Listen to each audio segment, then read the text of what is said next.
Yo guys, and welcome to a brand new and absolutely stunning game, Planet Zoo. For any of you who are familiar with the amazing classic Zoo Tycoon, you really should be familiar with this game, as I believe it is the spiritual successor to that franchise. Now in Planet Zoo, as one can imagine, it's a zoo making game. You get to make your own zoos, your own enclosures. The graphics are absolutely beautiful, especially the models of the animals themselves, and it's just a really nice and relaxing game to get yourself lost into. But you know what this game is absolutely lacking? Dragons and dinosaurs. So one thing that you can do in this game, which as you can imagine I've really spent too much time into, you can make your own custom designs and props, and you can blueprint them. You can wrap up your designs into a blueprint and you can share them online. It's basically what a lot of you guys are aware of in Spore, where you get to make your creations like inside a building editor, share them online, other people can use them. You can do the same thing here, and of course I made a giant dinosaur. I've also made a dragon archway, which I'll be showing you shortly. But I will tell you guys one thing though. While the game is lacking dragons and dinosaurs, it is not lacking tigers. It has Siberians and Bengals, and I cannot tell you how unbelievably happy I am. I love tigers so much, and I guarantee you at some point in the future I'm going to have some massive tiger sanctuary. I mean, look at that. Look at that beautiful model. Isn't that just gorgeous? It's like a giant Oliver. Now, as I said, this game allows you to make your own custom models. Now, as for how custom is intended, that's down for the developers to know, but just like Spore, I have a feeling that people are probably going to completely outperform what the developers expected. But to give you a very brief TLDR, as this video is more of a showcase, not a tutorial, what it essentially means is that you can place all these different kind of building structures. You can place barriers for your actual habitats, habitatual things such as shelters, food, water, toys, climbing frames. Nature, which is all the rocks, trees and plants. Facilities, which is just various things like exhibits, guest facilities, staff facilities, utilities. It gets quite in depth, it's really great. And construction, which gives you a massive and very, very well filtered library of little tiny components. A lot of them very basic, a lot of them very, very detailed, and you can make some big epic combinations of structures. As you can see in the blueprints tab here are some of the pre-made ones given by the developers themselves. And you really can go pretty damn nuts with this. And like I said, the game's lacking dragons and dinosaurs, and therefore that's the first thing that came to my mind. Come on guys, did you expect anything else? So upon being informed of this really cool feature, the first thing I made was a dragon skull archway. Which probably looks kind of edgy, but hey, what do you expect?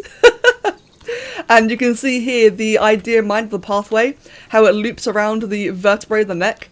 Originally I didn't want to have like any kind of neck thing going on, but if you can imagine, if you can imagine from this angle here, or any angle for that matter, it's just sitting on its jaw, it just looked like it was going to fall over. So I had the idea of putting the vertebrae, but off to the side, that way the path can wind through. And some, little optional foliage, a couple of little plants and such. It just looks really, really nice.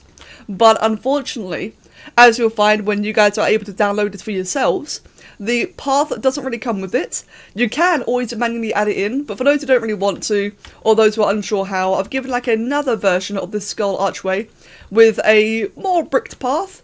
I'm not sure how pathing works. I am very, very new to the game. And of course, I jumped straight into making things. I will make zoos eventually, I promise. But for now, I'm really enjoying making props.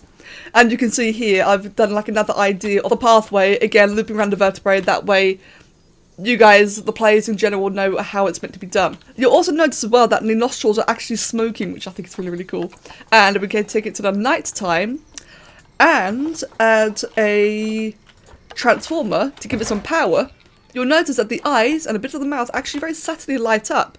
Nothing too, over the top, but something's going on there, which I thought was quite nice, which I thought would be a nice bonus. So I did live stream this, and it did in the end take about 4 hours to make. I was, like I said, very, very new. I'm still very, very new now. Exploring just how the game works, the controls, etc. I think that's the thing I struggled on most with the controls. But I had so much fun doing it. And so, as soon as I was finished, obligatory dinosaur. Mate, I am so happy with this funny little thing. It had to be a T-Rex. I wanted it to be posed and just interesting because as easy as it is to make a, well, not easy actually, it's really hard. As tricky it is to make like just a static pose, I just figured that something like this would be really interesting. Maybe it could be like the centerpiece of your zoo. Maybe it could be near the entrance. Maybe it could be guarding an enclosure. I tried to make the colours vary up a little bit, so it's got like a bit of a ridge thing going on in its head. The claws are a different colour, the teeth are a different colour. I was actually able to find a suitable piece for the eyes, so it actually has pupils. Unlike the dragons down here, unfortunately, but like I said, still learning. But I just absolutely love, like, I really, really love this feature. I bought Planet Zoo to make zoos, you know, relive my Zoo Tycoon childhood. And, no, this exists. So I did this instead. So like I said, what's really, really cool is that in this game, let me give you like a very quick little demonstration. Not really a tutorial video, but let's just give you guys a bit of an explanation as for those of you who are not familiar with this. Let me just stick a whole bunch of random parts together. There we go, that's our new masterpiece. On the bottom right hand corner, you use the select tool. And if I select it all, I can then save selection as a blueprint. And you can see these three here are blueprints already. So I go through the process, give it a name, give it a title, give it a description, choose a tag, so on, and it'll create a blueprint of it. You can also give like a really nice custom thumbnail. Really nice and properly, you know, all nice and aesthetic, maybe at midnight, because why not? And once you've done all of that, you can actually share it on the Steam Workshop. Other people can download these and play with these themselves. And let me just tell you, there are some really incredible sculptures on the workshop already. Not just sculptures, but like custom buildings, like beautiful facilities and such are really nicely decorated. It is absolutely stunning. And it is so cool seeing just like the creativity pouring out of everyone. Now, as for myself, while I thoroughly enjoy architecture as a whole, I think it's a really, really just cool subject, and it's actually something I studied quite a bit with when I was younger, I'm not very good at it. What I do like doing, however, is statues, as you can tell here, like more organic things. So you can probably expect a lot more of these from me. At some point in the future, I will put some serious time into making zoos, like just really large, over-the-top, very, very pretty enclosures for the animals, because that's what I care more about, nature, not really about the whole facilities, entertainment, tourism, all that kind of stuff, not really my thing, but just making gorgeous environments with nature themes and actually, you know, having animals in it, you know I'll be all over that. So in terms of actually building the dinosaur, I had to approach this very differently to how I'd normally approach building creatures in general, such as in Spore or ZBrush. Normally I work from the head and work my way down to the rest of the body, but I couldn't quite do it this time around because it's a very different physics engine approach. It's kind of hard to describe. Things aren't quite as easily editable, and one major thing that I actually don't like about this game is that you can't scale parts. Now, it's kind of understandable, it's not really meant to be the core focus, but at the same time being able to scale would be very, very helpful. So that being said, I'll start with the feet, and I started with the smallest pieces I could find, which, as you can see, are not very small at all. The props are quite large, which is reasonably so, but they are meant to be, you know, nature things. They're supposed to be like actual rocks for the exhibits and not necessarily, you know, building statues and such, but you guys know what I'm like. So I started with the feet, worked my way up. I tried to have the two legs mirrored as well as I could. Again, kind of tricky because there is no mirroring or symmetry. Everything's absolutely manual. You have to rotate it, flip it around, which I actually quite like, because by flipping things around, it gives it a different appearance on either side. They're not perfectly mirrored, they're just rotated. Because it's a rocky structure, I actually really like that because it makes it look a lot more natural. In fact, probably natural's the wrong word. It makes it look more rough, more chiseled, more natural in the sense that it's not perfect form. And I actually like that. It gives like a very rough and ancient appearance. So after doing the legs, I then started working on the hips and the general torso of the dinosaur, and this was actually going to be really, really tricky because, again, you can't scale the parts in this game, so I had to work with a combination of very bulbously large rock, which wasn't really ideal, very awkward shapes as well, very, very unsymmetrical. I also had to use various smaller ones, various flatter ones, and just basically try to use the parts I had available to me and nothing else, and just try to chisel them in such a way that I liked and make them all overlap and flow together. And next up was the tail. Now the tail was a lot of fun because again, you can't scale. So I had to figure out a way to transition the width of the tail from large to small.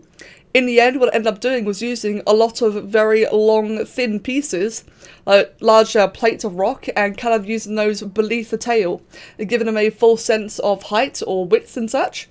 In reality, the tail is very, very thin, but at certain angles it looks a lot longer. And again, it kind of gives it that whole rustic, rocky feel, which I really liked. And once I had finished making a tail which I felt was long enough and more or less the right kind of shape, not perfect, but close enough, I then had to use the same large, flat, rocky palette, if you will, around the underside of the dinosaur to try and get it to that, you know, like trademark bump around the base of the tail and belly.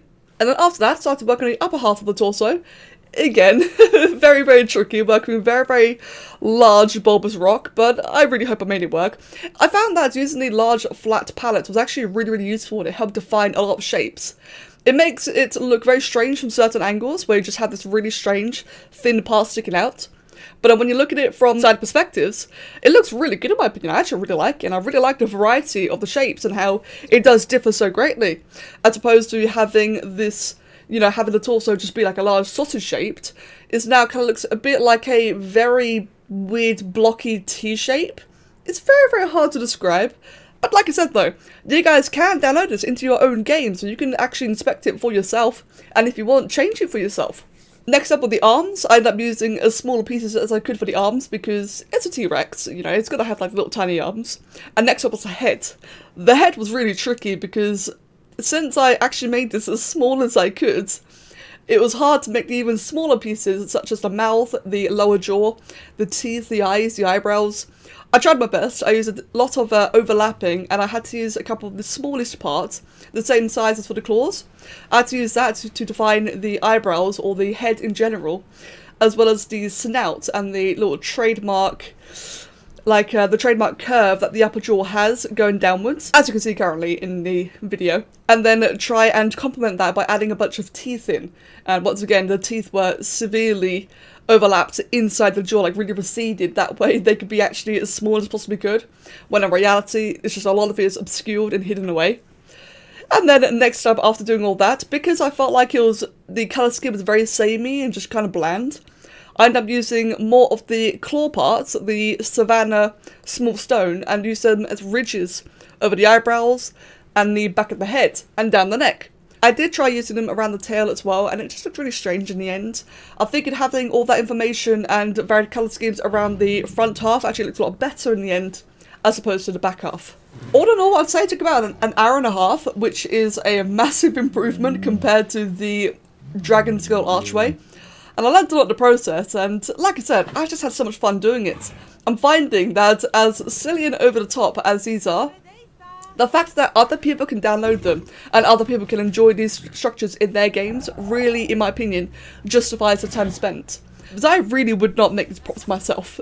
I wouldn't spend that much time on myself, but I'd be more than happy to just have fun, ship it off, and let you guys enjoy it instead. Speaking of which, if you guys would like to download this for yourself, you can find links to the workshop in the video description down below. Now otherwise, I do believe I've rambled on long enough about this. I hope you've all enjoyed seeing a very new and different style to creating, something that I'm very, very excited to do more of. Probably more showcasey. Today I was a lot more talkative heavy because it's a brand new game and I want to actually explain the process to you. But in the future, probably more showcasey. We'll see what happens. And like I said, don't you worry, I will absolutely be making zoos as well. I love making environments. Might not be the best at it, but I have a lot of fun doing it, and I cannot wait to get in and show you. As always, thank you so much for watching. If you've got any suggestions for what kind of sculptures I can make, mate, do hit me up. I'd love to try out some more. As otherwise, I'm just going to be making lots of dragons. And I will see you all next time. Cheers.